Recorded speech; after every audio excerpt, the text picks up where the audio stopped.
Hello friends, this is Cara-Renee with B.Reborn Art and Healing, coming to you with my Sunday's Art of Truth for Sunday, January the 8th. I am going to be working again in my mixed media art journal, just as I did the prior week.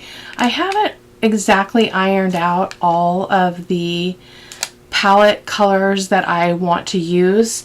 I'm going to show you the papers that I've selected, and I'm going to give you just a sneak peek into the inspiration for this spread, and then I'll be going to the voiceover as I did last week, because it just allows me the freedom to play, cut things, I don't cut out important things, but like sometimes I have to stop and go get supplies or change my supplies or dry or whatever. So I'll be doing a voiceover, and that just helps me to keep the length of the video also manageable. So I've got a lot of supplies out here, so we'll talk about those and then we'll go to the voiceover. I have already applied some tape along the spine, or the seam there, which I did in the last Sunday's Art of Truth as well. I will be doing that each time, as I mentioned before, just to protect all of the pages. So I've already done that. I've got some clear gesso. I have my regular white gesso. I have my Liquitex Fluid Matte Medium. I have some soft pastels and some Stabilo woody pencil. I think they're woody pencils. Are they Stabilo brand? Yeah, they are Stabilo. So, and the colors are going to make more sense as I talk to you a little bit more. I have some titanium white paint. This is a heavy body paint to do some stenciling. And I've grabbed a bunch of stencils because I tend to do this and then I get inspired as I move along about what I want to use. These are all from Shawn Petit, the artist, mixed media artist. She has an entire line of stencils. So this one's called Paris Flourish 2. This one is one of my favorites, as you can probably tell. I use it a lot for jelly printing. Moroccan Tiles. This is Spring Leaves. This one is called, oh, I can't even see it. It's so messy. Layered Up Alphabet. And then some postage. So let's look at the papers, and then I want to talk to you just a little bit about the inspiration. It's kind of cool. So I've pulled a bunch of papers from my stash. A lot of these are from Shawn Petit's subscriber library. Some are the subscriber library. Others are collage packs that I purchased. Some of them are collage packs that I received when I was on her team, and so I still obviously have access to those. So I also pulled some images from Pixabay and some images from a magazine. So these are just some pieces. I don't know what I'm going to use. I may not use everything. As you can probably see, we're going to have kind of a yellow and teal turquoise kind of vibe going on. Got these grungy clocks there. They used to be in her subscriber library. I don't know if they still are. I don't know if they're available as a digital in a collage pack, but you could check that out if you wanted to. I will be sure to link it, everything below. I cut out these butterfly strips. This is the She paper. I don't know if you guys have watched me. I know some of you are new, but this is also a paper from ShawnPetit.com, and it talks about, I'm going to read a little bit of it because usually I cut it all apart before I get a chance to tell you what it says and why it's meaningful to me. She was taking control of her life and decided to own her journey, her decisions. She wanted to seek adventures that opened her heart and mind. She looked for the good around her and did the work to make her life what she wanted. She decided to do what makes her happy. She will be kind to herself, take care of her soul, and make sure to be careful who she lets into her inner circle. She will not let anything stop her from going after her goals. And it goes on and on. It's just a beautiful, inspirational paper. So I will be using that as part of our background. So I'm going to set that to this side. I've picked some elements. Again, there's a lot here. This element is kind of my focal image, and I'm not exactly sure how I'm going to use it, but I'll talk to you a little bit more about that in a second. These are some other elements I would love to bring in just because I love the colors, using some contrasting colors. The yellow and the purple are contrasting, so they really make each other pop in a project. So I've got those, and then this is more background paper. This is from Pixabay. And I will link all of these in my supply list over on the blog, and a link to the blog can be found in the description box. So this is just a larger one. It's an abstract, which I just think is absolutely phenomenal. So I may use that in the background a little. Well, probably not. I'll use it probably as a second layer. So let me tell you a little bit about what inspired this project. So I actually had a completely different direction I was going to go. But I'm going to make this short and sweet. I was at Costco picking up some things, and I had checked out and I was getting ready to leave, and I saw this old couple over in the food court, and I grabbed something to eat because it was late. I'd been running errands and been to the doctor and all kinds of things. So I stopped there to grab something to eat before I headed out, and these people reminded me of my in-laws who have passed. And one of their favorite things to do, one of their simple pleasures, was to go to Costco on a daily basis and have a hot dog and have coffee and just people watch. And so when I saw these people, it just touched my heart. It brought back just some good feelings, just kind of nostalgic things. But beyond that, I like to talk to people. I'm not afraid of it. I talk to strangers a lot. Like in the store, in the craft store, I'll be, I'll start a conversation with somebody. I'm not afraid to do that at all. So I walked over to them and I asked them if I could talk to them. I said, can I tell you something? And I told them about how they reminded me of my in-laws. And that little encounter turned into 30-minute conversation. And it was the most beautiful thing that I've experienced in a long time with a stranger. But I'll be writing about that in the Sunday's Art of Truth over on the blog, because there's a lot of takeaways from that. And so this spread is actually going to be titled Magical Opportunities. And so in the blog, I'll be talking about the magical opportunities that we have in front of us all the time. Now, we don't have those every day, maybe like those blow your mind kind of things, but we do have opportunities to notice things, to see people, to slow down, to take the moment to not rush out to the car with the groceries and have that conversation with somebody because it feels right, because it feels inspired, because it just feels right. So that's what I'm going to be creating around. So let's get going here. So I've already taped this and I've already clipped it. I always get concerned about this other side because this is the one we did last week. But I'm in this new way of creating, I'm not going to be doing as much wet media, really sopping wet media as I've done before. So it should be okay. I'm toying around with my color choices. I'm trying to create a palette that goes with what we're doing. I'm feeling like if I lay some background papers down, I might get a little bit more sense of that. And then I'll pull my colors and swatch them. And then so when I come back after some drying time, I'll be able to continue with you all. So let's get going. So I've got the sheet paper and this is the primary background. So I will switch to the voiceover. Okay, I'm just going to spend some time doing some collage. First, I'm going to go ahead and tear these papers down into smaller manageable pieces, and as you can see there, I am kind of tearing them at an angle. I'm not sure exactly what I was thinking.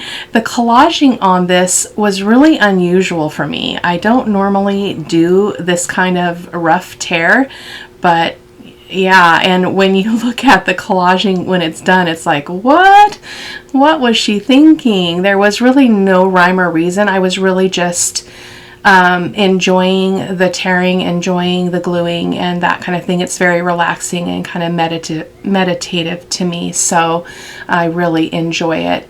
So I'm going to go ahead and just turn the music on and let you watch the collage process. It does take me a little while. I did grab another piece of paper from my drawer. Oh, and the other thing is I printed all these papers on a heavier paper. I think it's a 32 pound. In the future, I would definitely try to print that stuff on a 20 pound paper because the paper was pretty bulky and this journal page is pretty bulky. So anyway, here goes the music.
as you can see there, I did go ahead and switch to a brush, and I just want to talk with you a little bit about my collage process in case you haven't watched me do this before.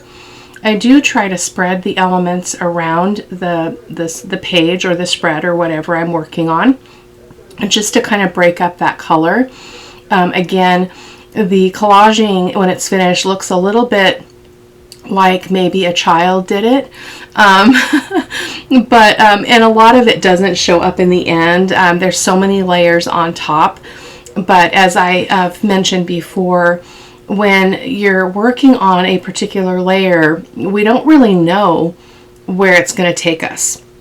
And that's the beauty of mixed media. That's the beauty of the kind of inspirational kind of creativity that happens in that really intuitive play that you can't predict what's going to happen. So you have to be willing to sacrifice the layer underneath in order to get to the next layer, which I see a life principle there, right? It's sort of like that saying, I don't know if you guys have heard it, where it says basically you can't, something about reaching your hand in a cookie jar, and you have to actually release your hand to pull the cookie out. I don't know if that makes any sense. It made a lot more sense in my head before I just opened my mouth. But it's this idea that in order to reach for the next thing, the better thing, the newer thing, the growth thing, we have to let go with one hand of the thing behind us, right? And that's what I experience with layers in mixed media. I don't get really attached to the layers because I know from experience that they are going to change and they are going to evolve and they're going to become something completely different than I have in my mind. And so here I'm just, you can see here how wonky it got. I don't even know what happened, to be honest with you. It's just like, what the heck was this all about? But again, my point here is just that I do try to spread out the elements so that they're not all the papers that are alike are not all together. So I'm going to go ahead and turn the music on.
So as you can see, I didn't even like tear my papers in a way that would cover a space, which is so strange.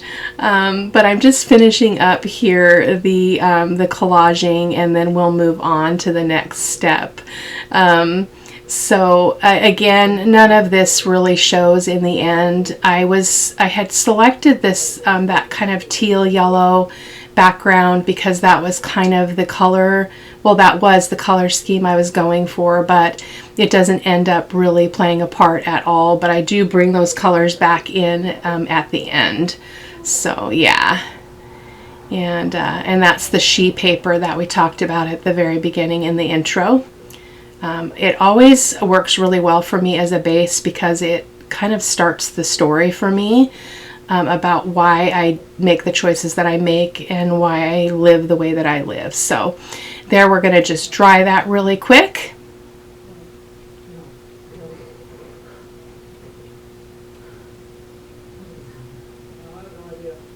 We're going to go in with a coat of clear gesso on both pages.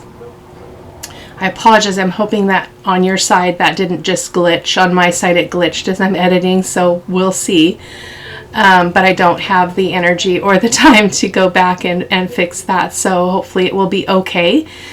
So you'll probably notice that when we use the clear gesso, it does kind of make it look a little bit milky at this stage, but you're going to see after we dry this that the color that you see currently on the left is different than what's on the right, but when it's dry, it's going to look like the left again. So trust me on that. Clear gesso is amazing, and the reason why we're putting a layer of that is because I want to be able to have things need that tooth to the surface so that it will grab my paints. Now I end up layering more paper, so this step was really not necessary at that point, but you'll see that as we move along. So there you can see it is brightened back up as though we never used the clear gesso.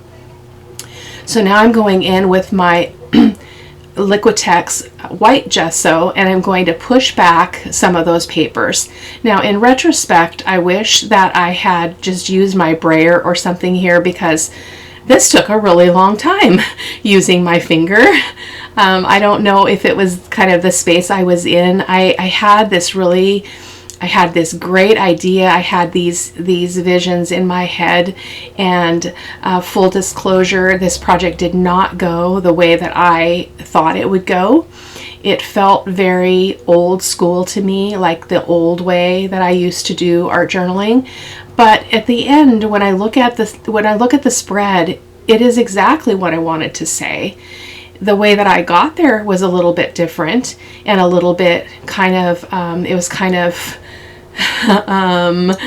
hit and miss, and you're going to see that as we move along, that there was a lot of going back and forth between colors of paint and just all kinds of steps, because as I was doing it and evaluating what the result was looking like, I wasn't liking that, and so I was making revisions as I went along, which is the beauty of being able to kind of do the voiceover afterwards, because I can leave in those parts so that you can see how I resolve those issues without kind of wasting your time. So there's another quick dry, and this is actually the next day. I figured I was kind of at my end the night before, so I decided it would be best to just start anew the next day.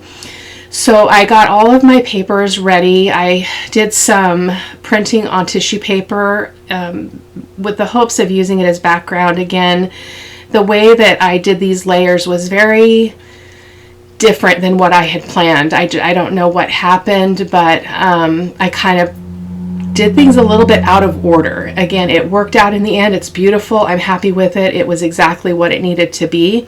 But at this stage, I really should have gone in with my paints and laid down some background stenciling, laid down some paints in my color scheme and those kinds of things before I started putting on the collage papers. But again, I'm going to let you watch that, because it does take me a little bit of time, but you'll see as we move along how it unfolds and how it begins to make sense. So just bending that paper back because it got really bowed. It's very heavy and thick because of the layers of paper that I have. So it is this step that I wish that I had waited and I didn't put all these extra bits on the base, because I had a really hard time. I couldn't really do any stenciling, because I did a little stenciling, but because I had no open space to do the stenciling. So I'm not sure again what I was thinking. I was doing this on a work night, which is always risky for me because I'm not at my best in the evening. I'm a morning person. So, but again, if you're watching this and you're interested in trying this kind of art journaling, my greatest encouragement to you would be to just let yourself go and trust the process and know that it will be okay. And it's more than likely you're going to like it. If you don't like it, you've learned something, And if you hate it and you can't even stand to look at it, guess what you can do? You can put a coat of gesso over the entire page, the entire spread, and make it go away and start over. So that's the beauty of working in an art journal, is that it is for you. I'm doing this for you guys, but normally art journaling is a very kind of private and personal kind of process. So you have the freedom to make mistakes, learn in your journal. It's a book that you can close. It's a book that nobody has to see unless you want them to see. So that would be my encouragement to you, is just don't scrap it before you're done, because you might be really surprised at where it ends up. Because at this point I was like, well, not at this point, in a little while, I was like, what is going on? What is going on? I should just stop. I should just start over. It just was not flowing for me very well. It felt like a very broken process, but I just persevered. I said, it's going to be okay. It's going to be okay. It's going to turn out. It may not be what I had in my head, but it's going to be fine. So here I'm taking that print that I printed on tissue paper, and I'm putting it in the background. And this is another thing that really didn't make sense in this process, because it doesn't really show in the end. Like, lots of times things don't show, but this really was like, I don't even, if it just intuitively, it was kind of silly. But I'm going to go ahead and just let you finish watching the collage process here as I continue to put on. This image was actually a full page of these little like doors with locks, and that's part of the story and part of the inspiration for this spread, is this idea that we are all kind of in our little boxes, right, in the world, in society, in life. And some of us, our doors are open, and some of us are we have locks on our doors, and we control who comes in and out of our lives, and we're very protective and protected. But life is about opening the door. Life is about stepping out of your box. Life is about unlocking the lock, taking a risk, as I mentioned in the intro, talking to somebody that you would not normally talk to, because you never know what surprise you're going to find, or what you're going to learn, or how much your bucket is going to be filled, or you're going to fill somebody else's bucket by opening your door. And so I'm going to talk a little bit later about where I place some of the little doors and what they represent as we move along. So I'm going to let you watch here for a minute or two until we get to that point, and then I'll be back.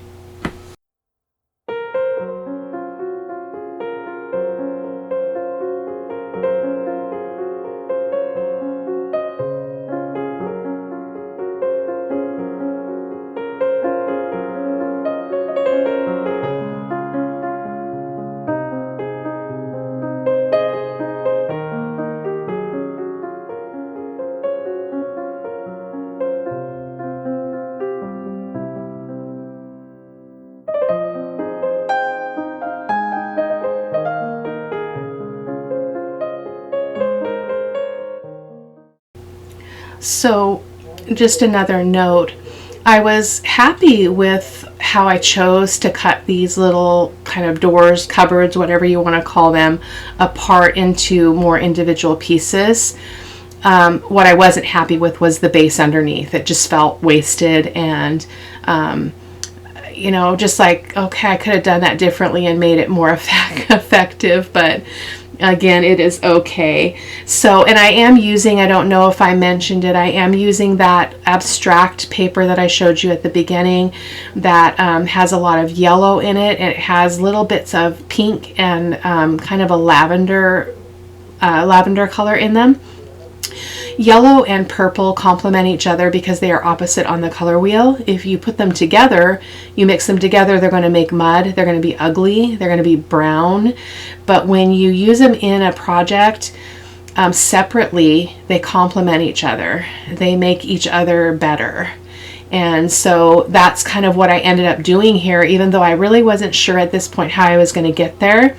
I did get there in terms of the final result and how I was able to kind of bounce that yellow and purple against each other and really make it look pretty. So this is the one I wanted to talk with you about. It's a little locked, like it's like a mailbox, I think, actually, kind of a weird mailbox.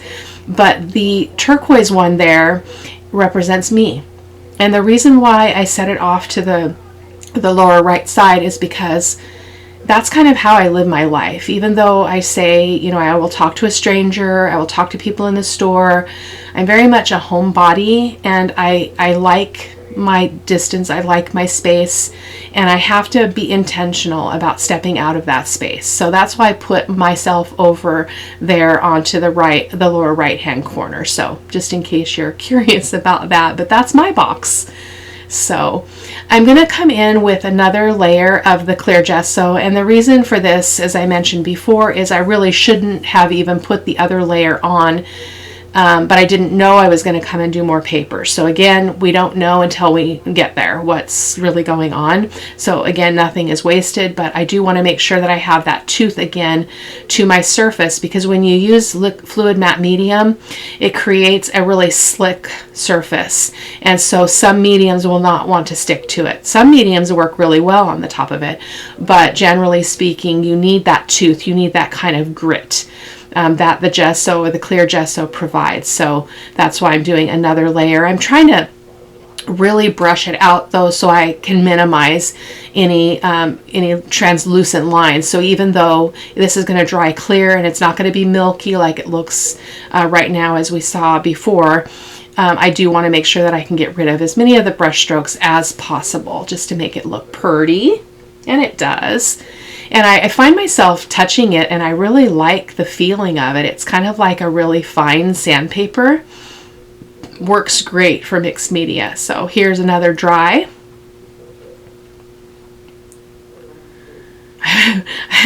Do you ever, like, you're dealing with glue and you just have to take a moment to kind of peel the old sticky glue away? That's what I was doing there. Kind of got lost in the moment. So silly me. So I'm going to lay out my colors here, and I'm just going to show you here slowly what they are. This is yellow ochre. It's a golden acrylic paint, and the rest of these are Liquitex heavy body, and they are the muted collection. So muted green, muted turquoise, muted what was another one? They'll be listed. There's a whole series of them. I did not use all of the colors that I put out, and I don't believe I used the muted violet. And I do bring in the yellow medium from golden, I believe, a little bit later, but I'm going to go ahead and let you watch. Now this part, I have to tell you, was rough. And again, as I mentioned before, the reason why it felt rough at this point is because it was out of order. This paint should have gone down before I put the other papers on. And you're going to see as I move along that I do really struggle with blending in some of those torn papers. The edges were really harsh, and I really just, for some reason, I was not able to resolve that easily. Probably just, you know, when I was doing the work, and you know, maybe I was more distracted than usual. Again, it was a work night on the night that I finished this as well. So there are all kinds of factors that can affect how this process goes. But I'm going to go ahead and just turn the music on and let you watch. Just know that I'm going to be bouncing back and forth between all of these colors. I'm starting with the yellow ochre because I really wanted to bring in that warm yellow, kind of a golden yellow, because that was going to bring out the colors in the cupboards or these little mailboxes or whatever. I'm not even sure what you would call them. They're little nooks with locks on them. So I'm going to go ahead and let you watch as I kind of do the dance, as I like to say. It's kind of hard to describe how one decides when enough is enough, or when things look balanced. And again, I probably could do it in this case if I had done this in sensical order, but I didn't. And so I'm really at this point trying to rescue my project and be able to get those colors in there in a way that makes sense. But it was really challenging. I loved this turquoise though. This is a gorgeous color. So again, just going to turn the music on for you.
You may also notice that I am going back and forth between using my finger and using my little scubbling brushes that I used in the last video. I felt a little bit, I almost felt like the paintbrushes were a handicap in this process. I think I just felt kind of out of sync with my process and maybe with myself at this point. And so I really struggled. I struggled a lot with the application of paint here, which was just really strange. I need to kind of watch another creator and see how they blend in those different pieces of collage paper so that they look more a part of the whole scene rather than look more choppy.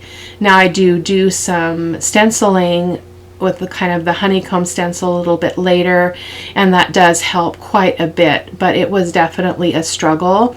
And so I need to figure out what I was doing, what I should be doing differently to make that look a little bit more like one piece. They still felt really cut out, and I didn't really care for that. Again, in the end, it all was fine, but this is the point where we have to make a decision about whether or not we're going to trash the project, or we're just going to be like, well, you know what, it's just a piece of paper in a book. Like, what is the worst thing that's going to happen?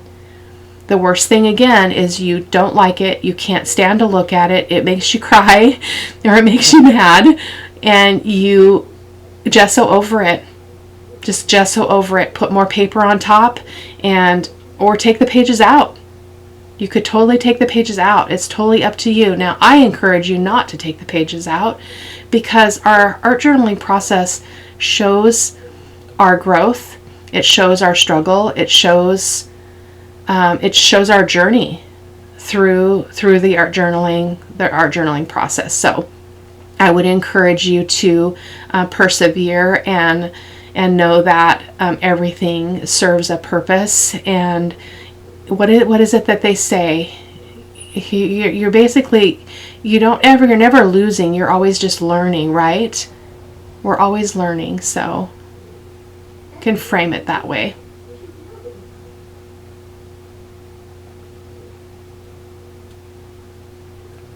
Trying some white here too, which was okay. It wasn't a bad decision, but it was really just kind of happenstance. Like, I didn't really know what I was doing, and I didn't know if it was going to work. And again, it's, when you're a creator, we often dream about what we want to create, and so we have these pictures in our heads about colors and how things flow together and all those kinds of things. And so when we sit down to the canvas or the page, it's really hard when we don't see those visions or those images come to play in our journal or on our project. And so again, it's just one of those things where I think we have to be okay with not understanding the process and being okay with letting go of the picture that we had to make room for what is coming. And again, that's, a huge metaphor for life. I see metaphors in everything. So yeah, that's just kind of my thoughts about it.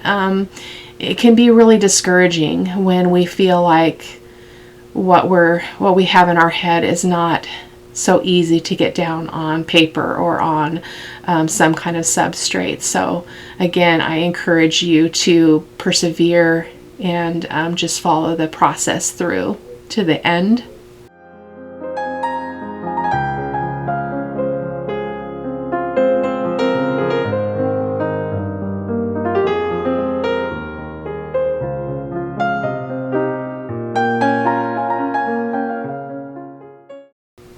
And so here is where I was just really struggling with how to blend in those paper bits. And so I'm trying some white paint here. This is not working either. I mean, I suppose it did. Now that I'm watching the voiceover, we can see that white is really kind of helping to lighten up the areas around those collage pieces, but it was the torn pieces that I was having trouble with, that just really were feeling like they weren't fitting in very well. And then that yellow that you see in the upper left hand corner, that was a spray of flowers, of yellow flowers, and it lost a lot of its definition, which is okay, because when you look at the close-up photos at the end, you'll see that we can see all the little vines and everything when you look close up, even when the project is done. But it just again felt like I had this picture in my head that those flowers were going to be vibrant and they were going to be a really, big part of the scene here, and they really were very pushed back and very muted, and again didn't quite fit the picture that I had in my head. So I'm going to let you finish watching as I finish the painting process, and then we will move on to the next step.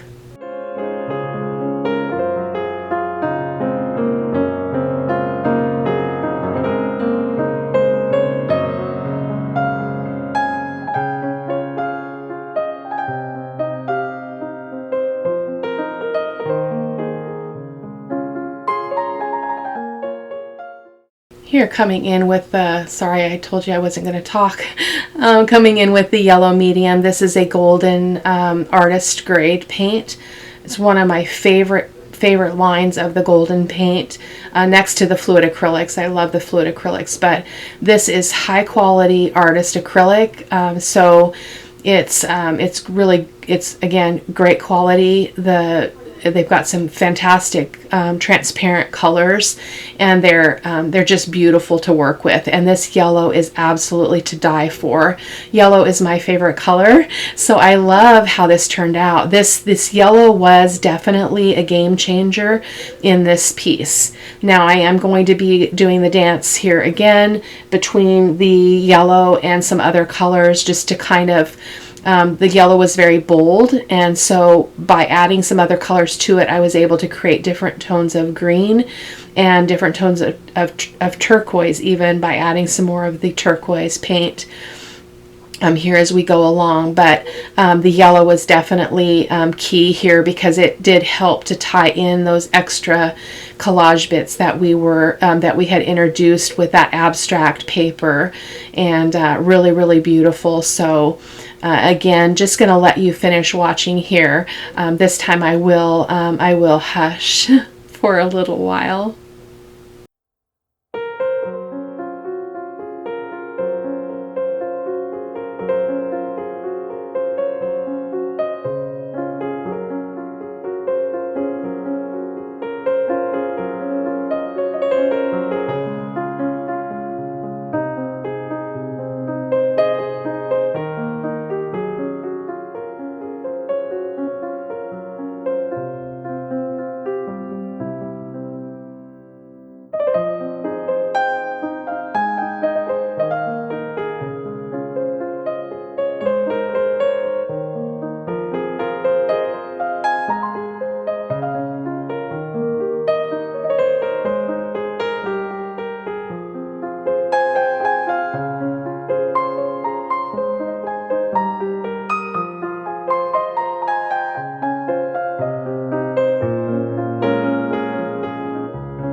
And there, just another dry. And then we're going to just be finishing up here.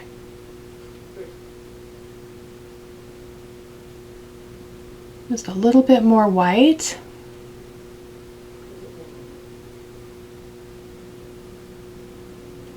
Just to try to lighten it up just a bit more. I'm still struggling with those hard edges from the collage paper that I had torn.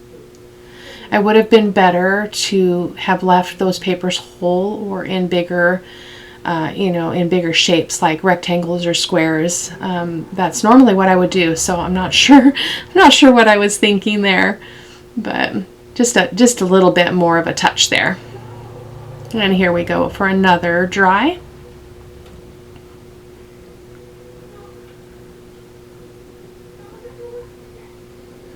I'm going to come in and do a little bit of stamping with my black archival ink from Ranger. And this is the stencil that I chose. It's from Tim Holtz's collection, and it's the, I don't know what it's called, but it's the little honeycombs. And this really worked well to kind of bring in those, the scrap pieces, those collage pieces with the rough edge into the project. It kind of helped to connect them a little bit, because I really didn't like it and I didn't know what to do. And because I hadn't done any stenciling before I added the collage papers, I didn't have any room for any stenciling. It was actually kind of frustrating, because I had wanted to use those Sean Petit stencils that I had showed you in the intro, but I didn't have enough landscape to even use them. So I went for the honeycomb, and then and there's just a little bit of a close-up there. So you can see how it's kind of blending in those bits a little bit, which was it was a good choice. But I wish I had done that differently so that I could have used the other stencils, but it is okay. So now I'm coming in with one of my French stamps. I believe this is a penny black stamp. And it's a French script, which is one of my favorites. And I'm just going to do some random stamping, script stamping here, just to add a little bit more interest to the base and to bring in some black into the background. I will also come in with some white, titanium white acrylic ink and do some splattering, because that is really also very important to the final piece. Black and white are very good. That's not the word I want. They're a unifying color, and they provide great contrast in any project. So originally I had wanted to do some stamping or some stenciling, with some white paint, but again, that should have been done before I did the collage papers. So in the future, I would do that. I would definitely do that differently. I am approaching this art journaling a little bit differently than I had in the past. So I am learning here how to do this a little bit differently. And I think I just lost my way a little bit.